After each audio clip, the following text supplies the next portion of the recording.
कहते हैं गुरुजी,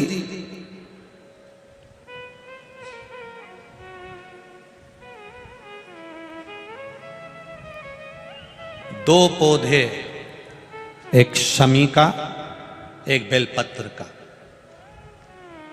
भूल से भी बेलपत्री के पौधे के नीचे से, बेलपत्री के वृक्ष के नीचे से अगर भूल से भी, तुम्हें नहीं मालूम कि यह बेलपत्री का पेड़ है, तुम्हें नहीं मालूम कि यह बेलपत्री का पौधा है, तुम्हें नहीं मालूम कि बेलपत्री का वृक्ष है, भूल से भी चलते चलते भी तुम्हारी ट्रैक्टर, तुम्हारी ट्राली, तुम्हारी गाड़ी, तुम्हारा बक्खर, तुम्हारा बेल, तुम बेलपत्री के पेड़ की छांव में से भी अगर निकल कर चले जाते हो तो दिन भर में अगर 100 पाप भी हो जाते हैं तो पल भर में धुल जाते हैं।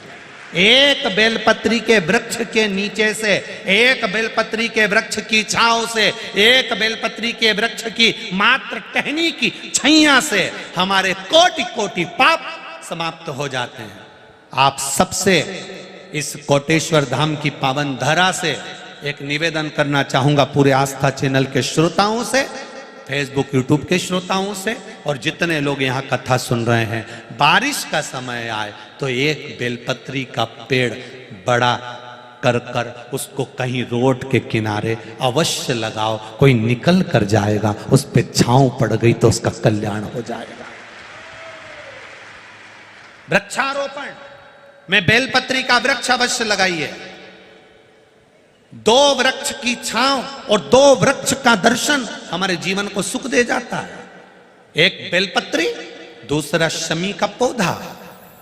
शमी का वृक्ष तुम्हारे घर में बड़ा मत लगाओ, पर शमी का पौधा जब तक तुम्हारे इस हाथ की आकृति का रहे, उसमें से तुम पत्ती तोड़ो मत तोड़ो, उसमें से कुछ तोड़कर तुम शिव जी को चढ़ाओ मत चढ़ाओ, भले तुम बाहर जाकर टूटा हुआ लेकर आ जाओ, पर घर के बाहर, घर के कमरे में नहीं, हॉल में नहीं, घर के अंदर नहीं। तुम्हारा घर चारों तरफ से हो जाता है, 4 कमरे, हॉल, किचन, लेटरिन, बाथरूम सब पूर्ण कंप्लीट हो जाए, उसके बाद जो तुम्हारे जगह बचे, घर से जब तुम बाहर निकलो तो बाहर की ओर जाते समय, अगर तुम्हारे निकलते समय तुम्हारा सीधे हाथ की ओर अगर शमी का छोटा सा पौधा लगा है तो ये निश्चित है कि तुम जिंदगी में कभी किसी अदालती कोर्ट केस में, कभी प्रशासनिक आदि केस में, कभी किसी गलत जगह पर जिंदगी में नहीं फंस सकते, आप उससे बाहर ही निकल जाएंगे। एक शमी का छोटा सा पौधा भी, उसका स्पर्श, उसका दर्शन, उसमें चढ़ाया गया 1 लोटा जल।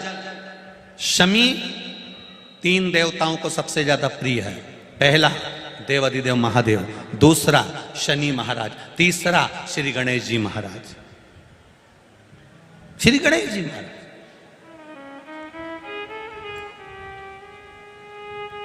क्योंकि शमी की शादी करने वाला कौन था?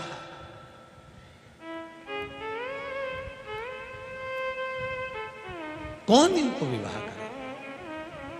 अभी आगे आप कथा में सुनेंगे, शमी और मंदार की कथा जब आएगी, शमी और आकड़े के फूल की, सफेद फूल, नीला फूल, गुलाबी फूल आकड़े का जो होता है, मंदार का होता है, उसका वर्णन जब आएगा आप उसमें श्रवण करेंगे।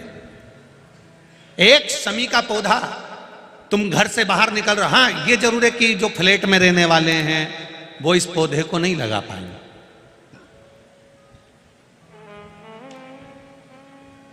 क्योंकि जब दरवाजे से निकलते हैं तो अंदर गच्ची होती है, गैलरी होती है, तो कैसे लगाएं घर के बाहर। हाँ, आप डायरेक्ट निकल रहे हैं और आपका पौधा घर के बाहर लगा हो तो बात दूसरी, छोटा सा गमले में, ज्यादा बड़ा नहीं, छोटा सा। ज्यादा बड़ा हो जाए तो उसको कहीं और लगवा दो, छोटा।